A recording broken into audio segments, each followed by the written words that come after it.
Roman Catholic.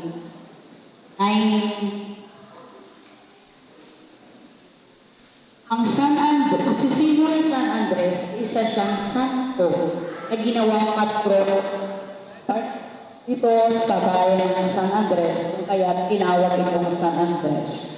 Ito ang image ni Senyor San Andres. Okay, bago naging San Andres ang bayan ito, ang unang pangalan Andres ito, ang unang pangalan nito ay Dispol. No? Ang Dispol ay ang pangalan, ang nagbigay ito ng pangalan ay Castilla. Hindi origin na galing sa Filipino ang pangalan Dispol. No, ang ibig sabihin ng Dispol ay bayan na walang pangalan. Kaya mismo yung mga sundalo Kastila ang nagbigay ng pangalan Dispol. Kinalaunan, itong sundalo ito, nais niya ito magkaroon ng mga pinuno ang bayan ito. No, kaya siya mismo ang nagtalaga ng kung saan tatawagin ngayon ay mayor, vice mayor, kapitan, sangguniang bayan. Noon, ang tawag noon ay mga ano nga ito, yung pinakakapitan ang tawag noon ay mga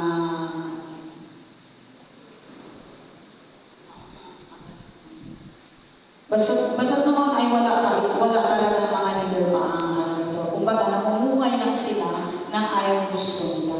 Hanggang sa year 1960, nagkaroon sila ng mayor. Na ang mayor na ito ay si Enrique Moreno. Si Enrique Moreno, siya yung pinagdalagaan ng pangalang San Andres, no? Bago naging Dispol. Bago naging San Andres, siya lang yung pinagdalagaan ng pangalang San Andres. Then, noon, wala talagang simbahan. Ang mga tao ay walang pinupunta na simbahan para magsimba, manalangin. Yung iba ay pumupunta pa ng Udjongan para tulong magsimba kasi nauna sila nagkaroon ng parokya. Kaya noong 1975, itong si Senyor San Andres, dinala ng taga-aklan dito sa San Andres ng bagong dayusis pa lang ng Buglo. No? Kaya pinalitan nila ang pangalang Dispol. Ginawa nilang San Andres na ayon sa pangalan patron na dinala dito sa San Andres. No? Ang Dispol, 1975, ay pinalitan ang pangalan San Andres. Tandaan na, 1975 naging San Andres ang Dispol. No? Kaya, ang pari noon ay si Monsignor Dialogo Agustin. Yun ang kauna-unang pari ng San Andres. Then, sinundan ni Father R. Calzado.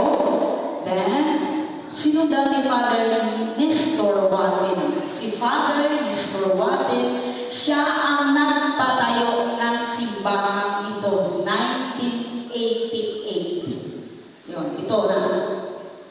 Ang simbahan 1975 doon sa luma, dadaanan natin mamaya. No? Mayroon doon bagtingan na bala ng kanyon noong World War II, ginawang bagtingan. Then, noong 1988, na ang pari na ay si Father Nestor Watin, pinatayo niya ito. No? 1990, nagkaroon ng unang misa, graduation namin, grade 6 kami. No? Unang nagkaroon ng misa dito. Then, pagtapos ni Father Watin, almost 10 years siya naging pare. Pinalitan ni Father Leo Piti Pabonan. Matapos ni Father Leo Piti Pabonan ay si Father Rodi Magbata. Pagtapos ni Father Rodi Magbata, si Father Jerry P. Flores. Masunod ay si Father Melvin Fitisanan. Then, Father Ronald Caogaran. Sinundan ni Father Ruben Menligis. sinundan ni Father Elizalde Rafol. At ngayon, kasalukuyan ang pari natin ay si Father Norman Rabino ng Tagasimulan. 7 months na lang si Father Norman at ililipat na naman sa ibang lugar. Tanong.